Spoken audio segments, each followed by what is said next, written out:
അവർക്കറിയേണ്ടതില്ലല്ലോരച്ഛൻ മനത്തുമ്പിൽ കോർത്തൊരു പമ്പരച്ചന്തം.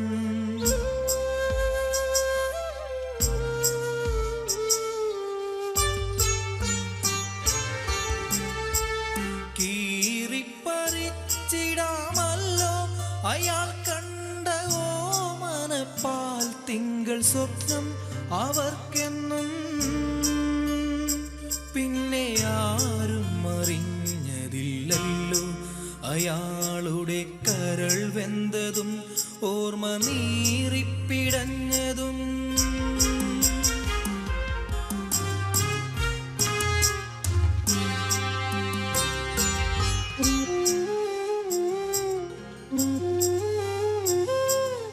ആർക്കും പറഞ്ഞിടാമല്ലോ കഷ്ടം ഇതെന്തു വിധി.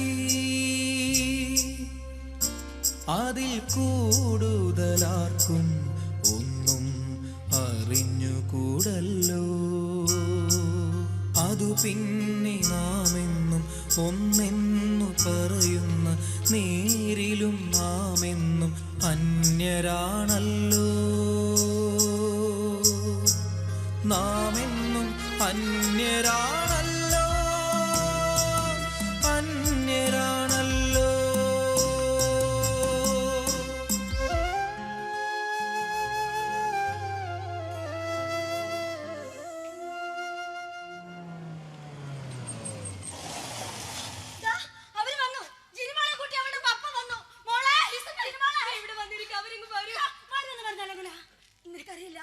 നിനക്കറിയില്ല, കഴിഞ്ഞ ഓണം വെക്കേഷന് വന്നു പോയതാ എന്റെ മോള്.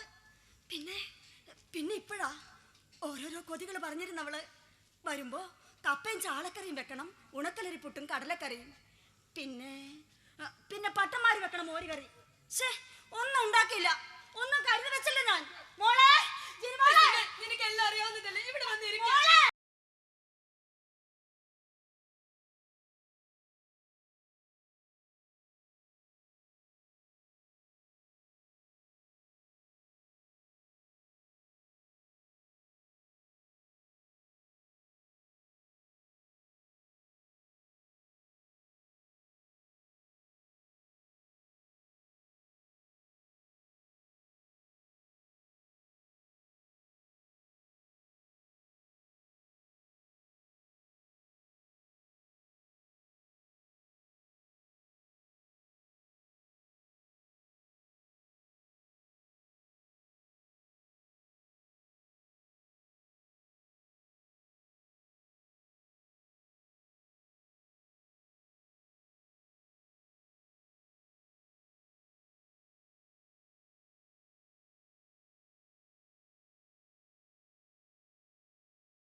നാളെ നീ മണ്ണായി തീർന്നാലും നിന്റെ തുണിയില്ലാത്ത ചിത്രങ്ങൾ ലോകരി കൊതിയോടെ കാണുമല്ലോ എന്റെ പൊന്നെ, എന്റെ പൊന്നെ, എന്റെ പൊന്നെ.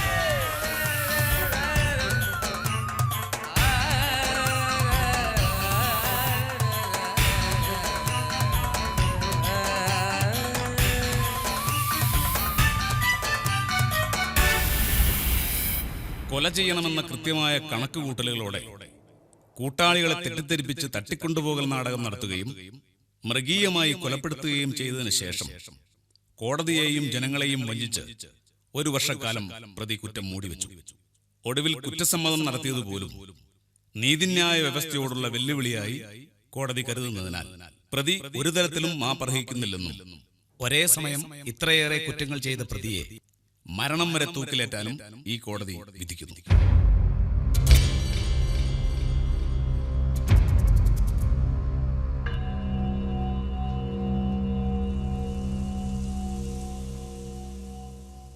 അവസാനമായി എന്തെങ്കിലും പറയാനുണ്ടോ? അന്ത്യാഭിലാഷം? ഭ്രൂണഹത്യ ഒരു പാപമായിരിക്കാം, പക്ഷേ പ്രസവിക്കുന്നതിന് മുമ്പ് കുഞ്ഞ് പെണ്ണാണെന്നറിഞ്ഞാൽ അതിനെ നശിപ്പിച്ച് കളയാനുള്ള അനുമതി ബഹുമാനപ്പെട്ട നീതിപീഠത്തിൽ നിന്നുണ്ടാകണം. അതല്ല നിയമത്തെങ്കിലും ദൈവത്തെങ്കിലും അത് പാപമാണെങ്കിൽ പിറക്കുന്ന പെൺകിടാങ്ങൾക്ക് സ്വൈരമായി ജീവിക്കാനുള്ള സാഹചര്യം ഈ മഹാരാജ്യത്തുണ്ടാകണം. അതിനു മുമ്പ് മനുഷ്യനിൽ മൃഗവാസന ഉണ്ടാകുന്ന എങ്ങനെയെന്ന് പഠിക്കാൻ 5ൽ 3 മനുഷ്യരെങ്കിലും അടങ്ങുന്ന ഒരു അന്വേഷണ കമ്മീഷൻ നിയമിക്കണം. പിന്നെ ഭർത്താക്കന്മാരെ വഞ്ചിക്കുന്ന ഭാര്യമാരെ വെറുതെ വിടാൻ രഹസ്യങ്ങളില്ലാത്ത ഒരു കോടതി സ്ഥാപിക്കണം. ആ കോടതി അവധി ദിവസങ്ങളിൽ പോലും ചതിയന്മാരായ ഭർത്താക്കന്മാർക്ക് വേണ്ടിയും പ്രവർത്തിക്കണം. പിന്നെ ഭരണാധിപന്മാരായ അധമന്മാരുടെയും ബ്യൂറോക്രാറ്റുകളുടെയും അവരോടൊട്ട് നിൽക്കുന്ന ഗുണ്ടാ സംഘങ്ങളുടെയും വരെ കേസുകൾ നടത്തുന്ന വലിയ കോടതികൾക്ക് പുറമെ സാധാരണക്കാരായ ചെറിയ മനുഷ്യരുടെ ചെറിയ വിചാരങ്ങൾ വിചാരണ ചെയ്യുന്ന മനുഷ്യർക്ക് പ്രാതിനിധ്യമുള്ള കോടതികളും നടപടികളും ഉണ്ടാകണം. പിന്നെ ആഗ്രഹങ്ങൾ അങ്ങനെ അനവധിയുണ്ട്, പക്ഷേ നടക്കാവുന്ന ഒരാഗ്രഹം മാത്രം പറയാം. സമയമായാലും ഇല്ലെങ്കിലും എൻ്റെ ശിക്ഷ വേഗം നടപ്പിലാക്കണം. ഈ മരണം എനിക്ക് ശിക്ഷയല്ല, എൻ്റെ കുമ്പസാരമാണ്. വേഗം 1 നിമിഷം മുമ്പെങ്കിൽ അങ്ങനെ എൻ്റെ പൊന്നുമോള് പോയിടത്തേക്ക് എനിക്കും പോകണം.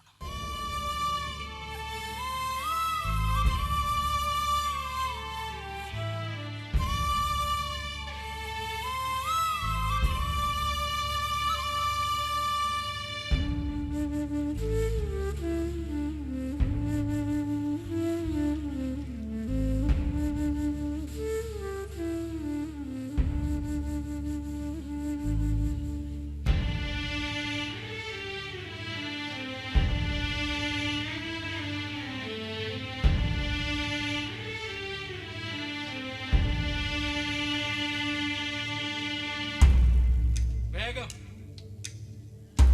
വേഗം, കാത്തിരിക്കാൻ സമയമില്ല. വേഗം